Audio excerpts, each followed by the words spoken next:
एक कथा भक्तमाल जी में आती है। एक भक्त थे, उनका नाम था धन्ना जाट। क्या नाम था? बड़ी मधुर कथा है धन्ना जी की। धन्ना जी की कथा ऐसे प्रारंभ होती है कि सामान्य से परिवार में धन्ना जी का जन्म हुआ। देखो, ये हरिप्रिय हैं, इनको हरि प्रिय थे, लेकिन इनकी भक्ति से फिर ऐसी स्थिति हो गई कि ये हरि को प्रिय लगने लगे।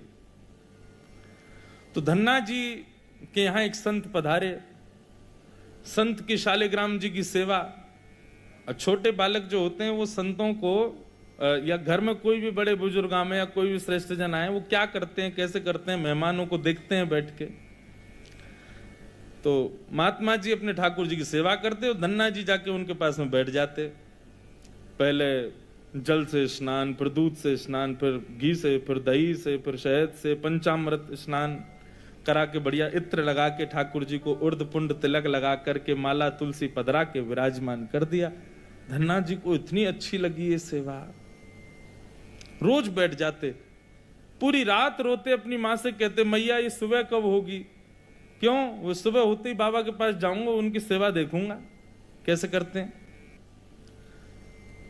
तो धन्ना जी रोज सेवा देखते, बड़े खुश होते।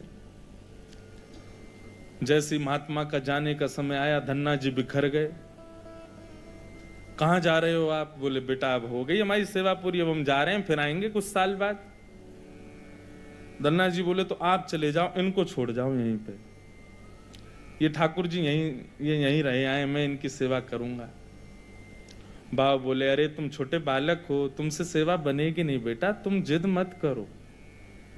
धन्ना जी तो रोने लगे, बोले नहीं मैं सेवा करूंगा, मुझे तो ये चाहिए। जैसे कोई वस्तु के लिए बालक जिद करता है, ऐसे धन्ना जी ठाकुर जी के लिए जिद करने लगे। माता पिता परेशान, महात्मा अलग परेशान, क्या करें। और इतना रोवे कि महाराज पूरा घर अधर कर दिया, मोहल्ले वाले तक इकट्ठे हो गए। क्या हो गया? बोले धन्ना जी के महात्मा जी जा रहे हैं, उनके ठाकुर जी मांग रहा है धन्ना। अब किसी में ये हिम्मत भी नहीं कि महात्मा सिंह कहते हैं दे जाओ। और कोई वस्तु हो तो ये भी कह देते हैं लोग दे जाओ, चलो हम दूसरी दे देंगे। ठाकुर जी की बात है भैया, कोई अपनी सेवा कैसे दे सकता है। धन्ना जी इतने रोए, सिर पटक पटक के रोने लगे, छोटे बालक। तो महात्मा बोले बड़ी विडंबना, ठाकुर जी रक्षा करो, क्या करें। इतने महात्मा बाहर गए और गोल गोल काले से दिखने वाला एक पत्थर उठा लाए, उसमें बढ़िया घी भी लगा करके और इत्र लगा के सुगंधित कर दिया, उर्द पुंड तिलक लगा दिया ठाकुर जी जैसा। और अपने ठाकुर जी तो नीचे एक छोटे सिंहासन पर विराजमान कर दिए और बड़े सिंहासन पर वो पत्थर ला के रख दिया और बढ़िया सजा के। धन्ना रो रहे थे, उठा के गोद में ला, देख देख देख तेरे ठाकुर जी आगे देख। धन्ना जी जैसी मंदिर में, धन्ना जी की दृष्टि तो उन्हीं के ठाकुर जी पे, यही चाहिए। महात्मा बोले लाला देख, ऊपर सिंहासन पर बड़े ठाकुर जी बैठे और नीचे छोटे ठाकुर जी बैठे। वो बड़े वाले जो हैं वो तो हैं राजा ठाकुर, और ये छोटे वाले जो नीचे बैठे हैं ना, ये सिपाही ठाकुर। अब बता, मुझे तो राजा ठाकुर ज्यादा बढ़िया लग रहे हैं, मैं तो उनको ले जाऊंगा, लेकिन फिर याद रहियो जब जब मैं आऊंगा तब तब मेरे ठाकुर जी ऊपर बैठेंगे और तेरे वाले नीचे बैठेंगे, क्योंकि तू सिपाही ठाकुर जी मांग रहा है और मेरे ठाकुर जी तो राजा ठाकुर हैं। अब बालक को उस भाव से समझाया तो धन्ना जाट वो नहीं, मैं तो राजा ठाकुर लूंगा, आप ले जाओ सिपाही को। सिपाही ठाकुर जी के रूप में उनके निज ठाकुर जी थे। बाबा बोले अब ठीक है। घर वालों ने भी प्रणाम किया, जय हो महाराज जी, बड़ी आपने बुद्धि युक्ति लगाई। सबको लगा कि कंटक छूट गया, लेकिन यहां तो अब भक्ति प्रारंभ हुई थी धन्ना जी की। देखो, ठाकुर जी की सेवा के लिए जो व्यवस्था की प्रतीक्षा करते हैं, ठाकुर जी की सेवा के लिए अनुकूल समय की प्रतीक्षा करते हैं, उन लोगों के लिए प्रमाण है ये कथा। बाकी सेवा तो बाद की बात है। ठाकुर जी भी असली नहीं थे धन्ना जी के, सामान्य पत्थर था और धन्ना जी उनकी सेवा करते। रात भर मैया से कहते मैया पूजा की सामग्री मंगाओ ना, मुझे ठाकुर जी की सेवा करनी है। मैया कहती सुबह मंगा दूंगी, सुबह पीछे पड़ जाते, शाम को मंगा दूंगी, शाम को पीछे पड़ जाते, सुबह मंगा दूंगी, रोज टाल देती। एक दिन धन्ना जी अनशन पे बैठ गए, नन्हे से, भोजन नहीं करें, दूध नहीं पीवे, पानी नहीं पीवे। अब तो ये कि रात में सोए भी नहीं, मैया से बस ये कहें पूजा की सामग्री मंगाओ, पूजा की सामग्री मंगाओ। मां ने सहज भाव से कह दिया तेरे ठाकुर जी और तू इनका सेवक, सामग्री मैं क्यों लाऊं, अपने आप कर व्यवस्था।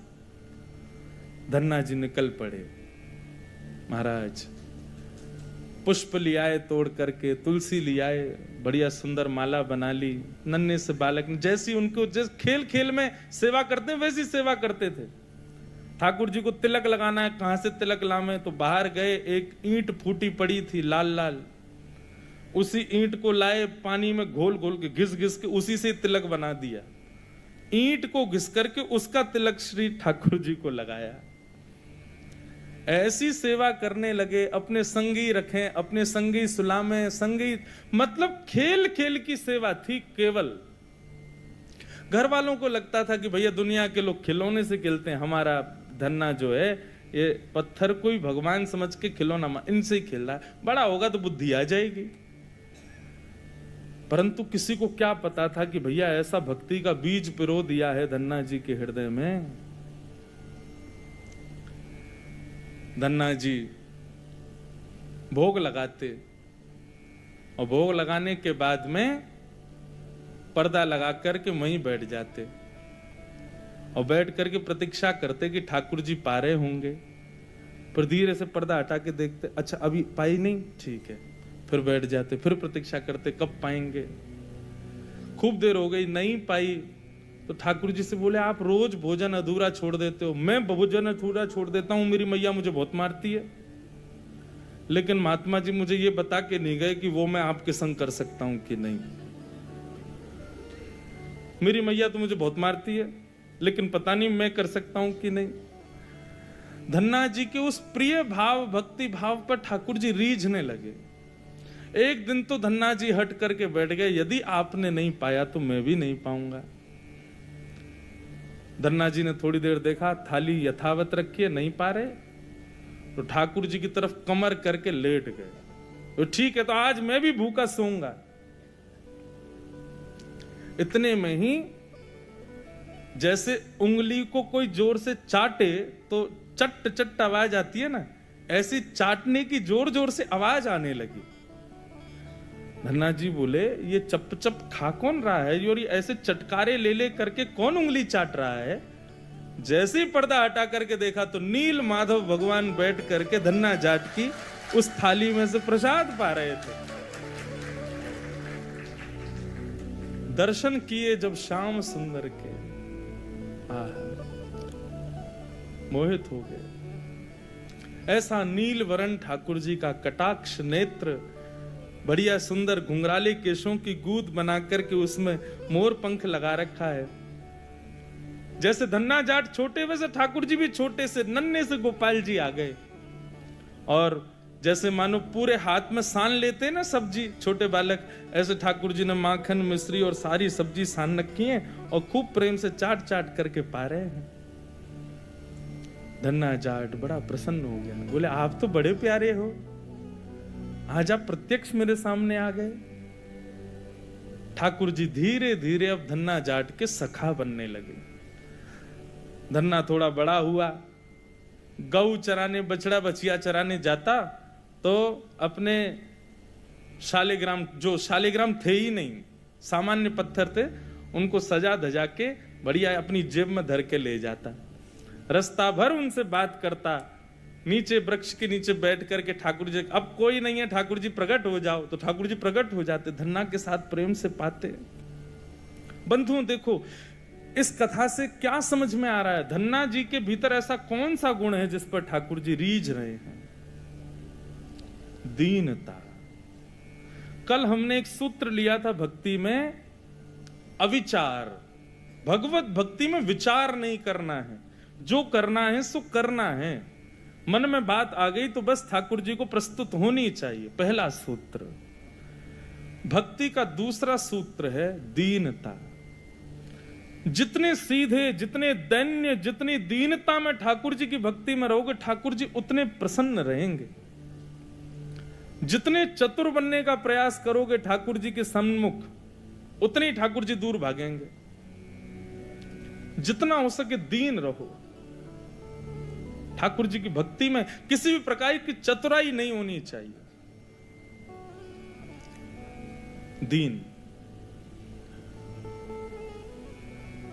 धन्ना जी उन्हीं ठाकुर जी को लेकर के चले गए। ठाकुर जी आज बोले, धन्ना तू तो मेरी बड़ी सेवा करे, पर मेरा भी मन करे कि मैं भी तेरी सेवा करूं। सब लोग इधर देखो, कथा सुनो। धन्ना जी बोले, ठाकुर जी ये उचित नहीं है। आप भगवान हो, आप एक ईश्वर तत्व हो, आपकी सेवा हम करें अच्छा लगता है, पर आप हमारी सेवा करो, ये कहां की शोभा है। ठाकुर जी बोले, नहीं धन्ना, हम तो तुम्हारी सेवा करेंगे, हमें बताओ हम क्या करें। और भैया ये भक्ति, ये भक्त भगवान वाली बात थोड़ी है। यहां तो सखा हैं, आप हमारे सखा हो, हम आपके सखा। सखा तो आपस में मिल बांट के सब काम करें।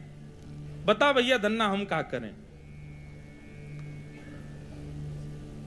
धन्ना जाट बोले, तो फिर एक काम करो, आप हमारी गैया चराओ।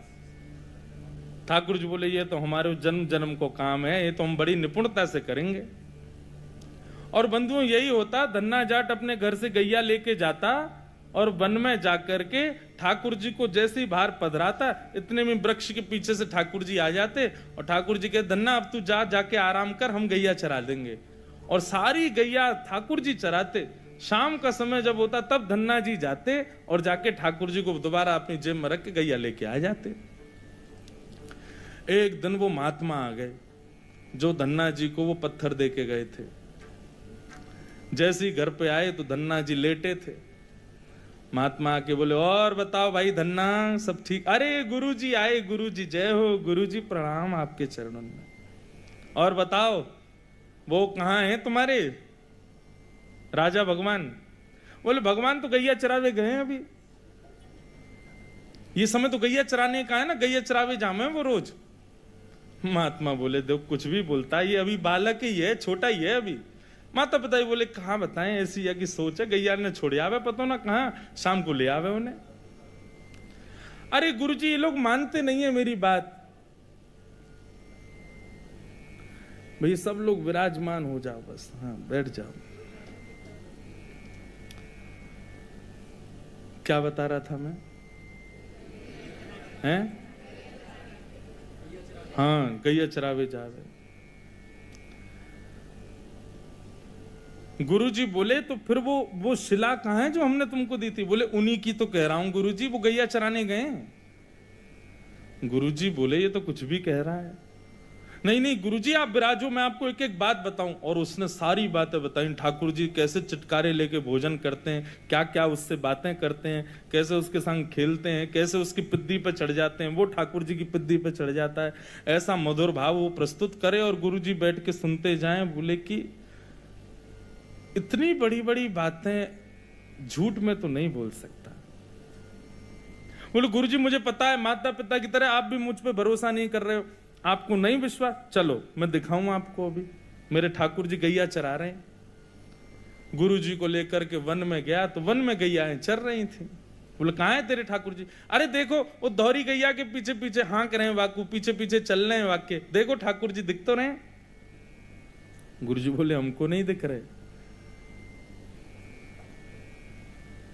धन्ना जी दौड़ के ठाकुर जी के पास गए। बोले, मेरे गुरुजी आए हैं, उनको दिख जाओ। भगवान बोले, उनको नहीं देखेंगे हम बस तुमको ही देखेंगे, तुम्हारे सखा तुमको देखेंगे, सबको थोड़ी देखेंगे। अरे भैया ऐसा मत करो। क्यों? बोले, आपको और मोको एक दूसरे से मिलवावे वाले तो गुरुजी हैं। गुरुजी यदि मुझको नहीं देके जाते आपको, तो आप मुझे कैसे मिलते? मेरे गुरुदेव हैं, इन्होंने ही तो मुझको दिया था आपको। ठाकुर जी रीझ गए, पुनः पुनः धन्ना को हृदय से लगाए। इसकी भक्ति, ऐसा भाव। इतने में ही नील माधव नीलमणि ठाकुर जी प्रकट हो गए। और जैसे ही प्रकट हुए, दूर खड़े गुरुदेव के एक एक रोम बिलखने लगा, रोने लगे। और धन्ना के चरणों में प्रणाम किया। बोले हम सच्चे शालिग्राम से प्रकट नहीं कर पाए, तूने सामान्य पत्थर से प्रकट कर दिया ठाकुर जी को। हम अष्टयाम सेवा से प्रकट नहीं कर पाए और तूने सामान्य पत्थर घिस घिस के तिलक लगा के प्रकट कर दिया ठाकुर जी को। हम 56 भोग पधरा करके ठाकुर जी को प्रकट नहीं कर पाए, तू बेसर की रोटी खवा के ठाकुर जी को चटकारे दिलवाता है। हम यहां ठाकुर जी से प्रार्थना करते हैं, कभी त्रिभंग लली से सीधे लली भी बन जाओ, ने पूरे दिन यूं ही खड़े रहो, दर्द है जाता होगा, हाथ में ने हाथ सीधे कर लो। तू ठाकुर जी से गैया चरवा रहा है अपनी। धन्य है धन्ना तेरी भक्ति को। बंधुओं, ठाकुर जी को ऐसे प्रिय भाव अच्छे लगते हैं। आप नियम कितने करते हो, आप साधना कितनी करते हो, आप जप कितने करते हो, आप व्रत कितने करते हो, ये विशेष बात नहीं है। पर 10 मिनट भी ठाकुर जी के सन्मुख बैठते हो, किस भाव से बैठते हो, वो भाव प्रिय है। ठाकुर जी भाव का सेवन करते हैं। इतनी कथाएं सुनने के बाद भी, वृंदावन जाने के बाद भी, ऐसे संकीर्तन करने के बाद भी, तिलक लगाने के बाद भी यदि भाव प्रकट नहीं हुए तो कैसी भक्ति हमारी। समय व्यर्थ मत करो फिर भक्ति के पथ पे आके। अनुभूति हो, ठाकुर जी के ऐसे भाव प्रकट हो, तब हमारी भक्ति श्रेष्ठ है, तब हमारा तिलक लगाना श्रेष्ठ, हमारा एकादशी व्रत रखना श्रेष्ठ, हमारा गुरु मंत्र का जाप करना श्रेष्ठ। केवल नियम तक सीमित मत रहिए कि बस हमको नियम पूर्ण करना है, अपना हो गया काम, बस माला जपी छोड़े चल दिए काम को। नहीं, एक बात कहें, भक्ति में थोड़े हटीले बनो, ठाकुर जी से थोड़े थोड़े हट करो। नाथ, इतनी आयु होती जा रही है, हम बड़े होते जा रहे हैं, कब मिलोगे आप? बस 24 घंटे यूं ही बैठे रहोगे? हमको इससे सुख नहीं है। हमारे लिए तो आपको कुछ लीला तो करनी पड़ेगी, कभी कभी करो हट। सब भक्तों ने हट किया। आजकल लोग भक्त हट ही कहां करते हैं ठाकुर जी से। हाँ, हट करते हैं, किस बात का हट कर रहे हैं? काय को व्रत कर रहे हैं, हाथ में कपूर लेके बैठे हैं, हमारे पति के काम नहीं चल रहे, उसका हट कर रहे हैं। बच्चे हमारी सुनते नहीं, उसका हट कर रहे हैं। घर में विपत्तियां आ गई, इसका हट कर रहे हैं। कभी श्याम सुंदर हमसे रीझ हैं, इस बात का हट नहीं करते। बहुत प्रिय भाव है। श्याम सुंदर सदा हमको प्यारे रहे, हम उन्हीं के रहे, वो हमारे रहे। श्याम सुंदर सदा हमको प्यारे रहे, हम उन्हीं के रहे, वो हमारे रहे। श्याम सुंदर सदा हमको प्यारे रहे, हम उन्हीं के रहे, वो हमारे रहे। श्याम सुंदर सदा हमको प्यारे रहे, हम उन्हीं के रहे, वो हमारे।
पीछे चली जा रही, मन की ममता को पीछे चली जा रही। हम भंवर में रहें या किनारे रहें, हम उन्हीं के रहें, वो हमारे रहें।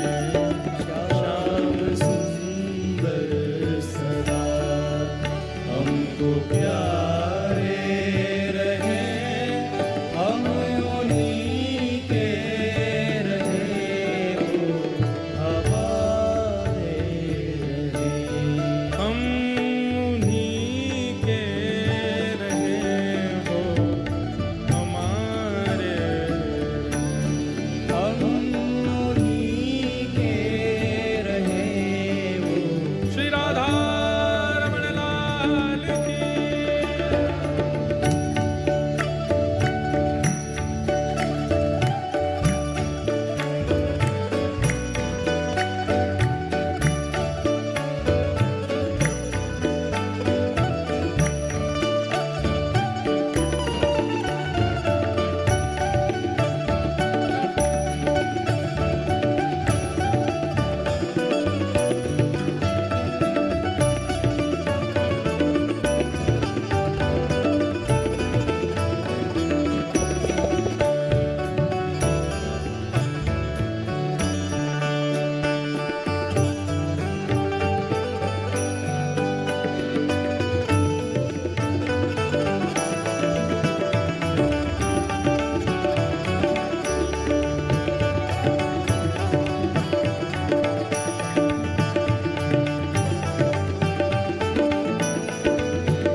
एक नियम बना लीजिए अपना। कोई और नियम आप करो ना करो आपके ऊपर है, पर हमारे हिसार आने की एक दक्षिणा हमको दे दीजिए। हमारी एक बात मान लीजिए, आज के बाद श्री राधा रमण जी से गैर संबंधी कोई भी वस्तु हो उसको स्वीकार मत करो। चाहे वो संबंध हो, चाहे वो भोजन हो, चाहे वो देखने की वस्तु हो, चाहे वो पान की वस्तु हो, चाहे वो ग्रहण पहनने की वस्तु हो, सब उस में बस ये भाव रख लीजिए, बस ठाकुर जी से संबंधी है तो हमारी है, नहीं तो हमारी नहीं। तजोरे मन हरि विमुखन को संग, जाके संग कुमति उपजत है, पड़त भजन में भंग। तजोरे मन हरि विमुखन को संग। वस्त्र ऐसे पहनो कि सब कहें कि हाँ भक्त है ठाकुर जी का। प्रसाद वही पाओ जो ठाकुर जी को निवेदित हो। देखो वही जो ठाकुर जी से संबंधी हो। सुनो वही जो ठाकुर जी के संबंध को प्रकट करता हो। हर वस्तु भगवत संबंधी स्वीकार करेंगे, ये नियम बना लीजिए। फिर भले ही आप व्रत ना भी कर पाओ चलेगा, फिर भले ही आप बाकी नियम ना भी कर पाओ चलेगा, परंतु इस नियम को स्वीकार करो। जिस डगर से मुरलिया की धुन आएगी, जिस डगर से मुरलिया की धुन आएगी, उस डगर पे उमरिया ये कट जाएगी। उस डगर पे उमरिया कट जाएगी। इस भाव का मतलब यही है, जिस पथ पर, जिस रास्ते में, जिस डगर में, जिस जीवन में कृष्ण संबंधी सब कुछ है, वहीं हम अपना जीवन व्यतीत करेंगे। बस जहां कृष्ण संबंधी चर्चा नहीं, कृष्ण संबंधी वस्तु नहीं, वहां नहीं रहना हमें। दर्शन को नैना तपे, वचन सुनन को कान, ओ मिलवे को हियरा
डगर से मुरलिया की धुन आएगी, जिस डगर से मुरलिया की धुन आएगी, उस डगर पे उमरिया कट जाएगी, उस डगर पे उमरिया कट जाएगी, उस डगर पे उमरिया कट जाएगी, उस डगर पे उमरिया कट जाएगी।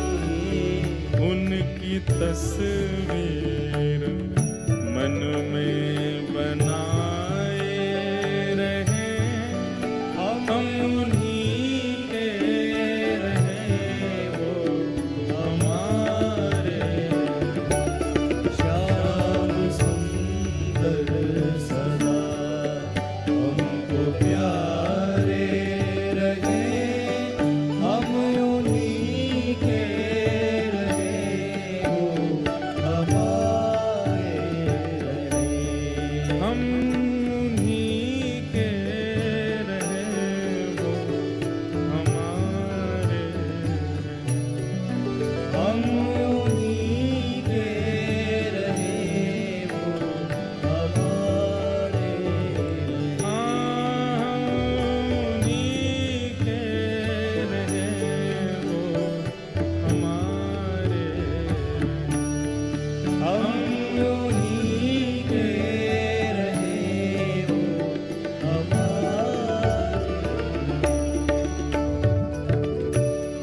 बस हमें उनका प्रिय बनना है। वो तो सबके प्रिय हैं ही। वो तो राक्षस भी जब उनको देखते हैं तो उनको भी प्रिय लगने लगते हैं, पर हम उनके प्रिय बने।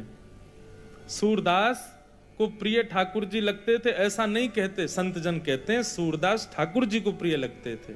मीराबाई ठाकुर जी को प्रिय लगती थी, गोपियां ठाकुर जी को प्रिय लगती थी, गोपाल भट्ट गोस्वामी ठाकुर जी को प्रिय लगते थे, हितरवंश महाप्रभु ठाकुर जी के प्रिय थे। पर हमारे लिए क्या कहेंगे लोग? इनको ठाकुर जी अच्छे लगते हैं। हमारे लिए कोई क्यों नहीं कहता कि ये ठाकुर जी को प्रिय है? हमारे भजन की उपलब्धि इसी में कि हम ठाकुर जी के प्रिय बने। धन्ना के भक्ति भाव को संत ने प्रणाम किया, बोले कि हम तो भैया सच्चे शालिग्राम में से ना प्रकट कर पाए, तेने पत्थर में से प्रकट कर दिए।